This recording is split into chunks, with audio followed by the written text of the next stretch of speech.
Do you have the ability to influence yourself? As a certified high performance coach, I talk with a lot of my clients about influence. And some people have a negative negative impression or connotation to the word influence. But really it's about persuasion.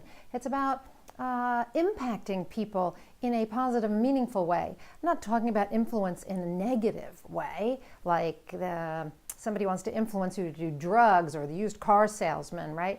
I'm not talking about that. And if you sell anything at all, you're in the business of influence. But that's not what I want to talk about today. I want to talk about whether you can influence yourself. Because here's the thing. If you want to change anything at all in your life, you have to be able to influence yourself. Also, if you want to influence others, if you want to have an impact in other people's lives in a meaningful and positive way, you need to be able to influence yourself first. If you don't know how to do that, how are you going to influence anyone else? But let's get back to whether you can influence yourself. If you want to change anything, you want to stop smoking, you want to cut out ice cream, you want to be more present, you want to have an exercise regime, you want to be more productive at work and less distracted, whatever it is that you want to change in your life requires you to influence yourself. If you can't do that, you're not going to change.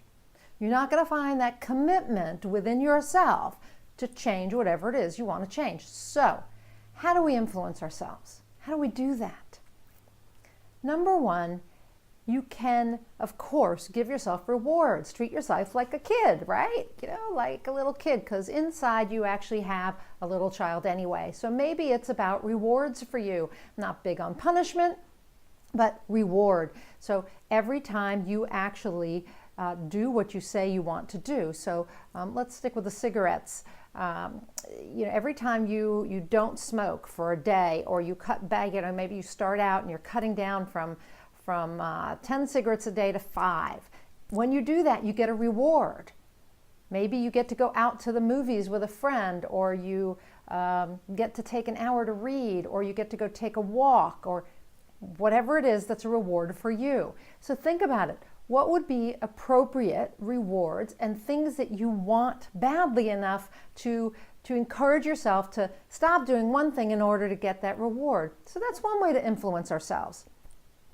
Number two, think about what it is you want to change, and then associate pain with not changing it. So every time you smoke that cigarette, I want you to have a thought in your head that associates pain with that. Like, okay, my father-in-law, he died of lung cancer and he was a smoker. So, maybe that's what you associate with it. Oh, I know that person who died of lung cancer and I don't want to be that person. I want to live a healthy life. And so, that's it. Maybe the pain is, sometimes people put an elastic band on their wrist, and every time they do something that they don't want to do, they snap the band really hard. You could do that.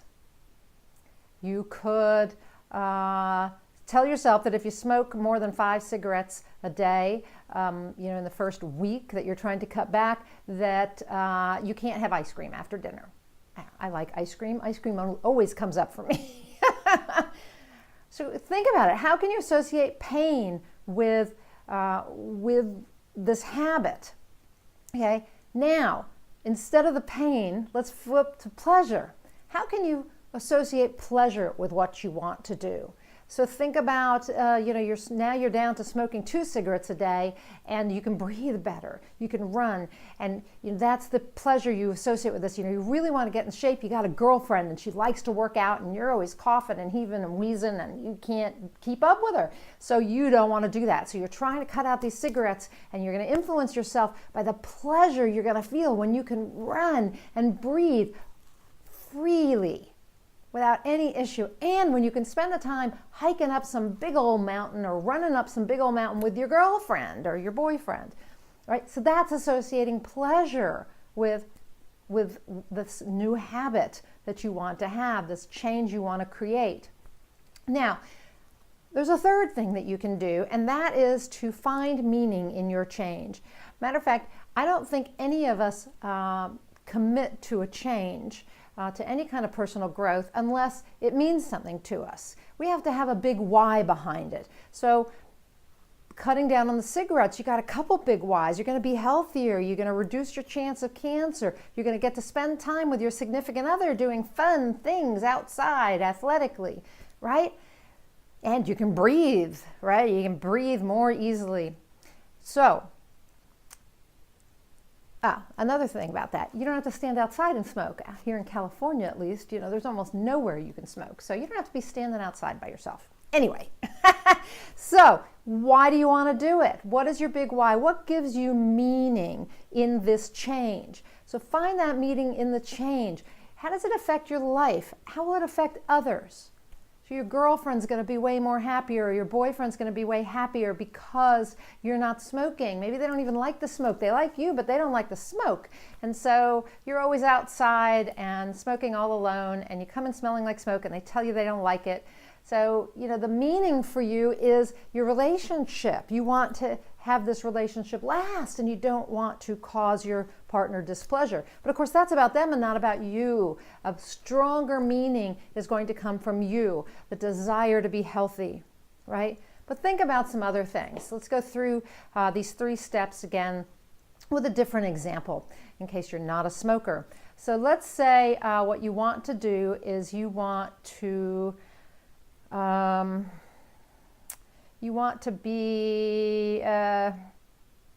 be more present in your relationships. Okay, so that's the change. You find yourself distracted by the TV and the kids and the cell phone and Facebook and all these things, and you're not really present. You're not there with your partner when he comes home from work at night.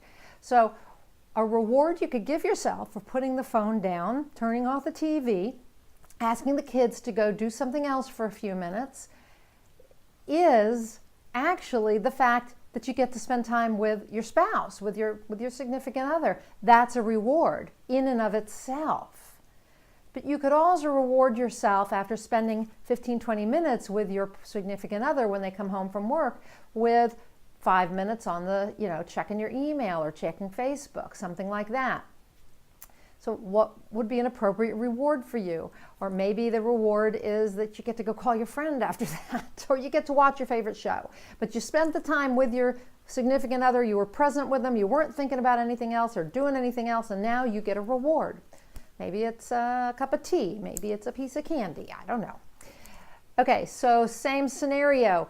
The pain that you might associate with sticking with your old habit, which is being distracted when your significant other comes home, is that your relationship is suffering.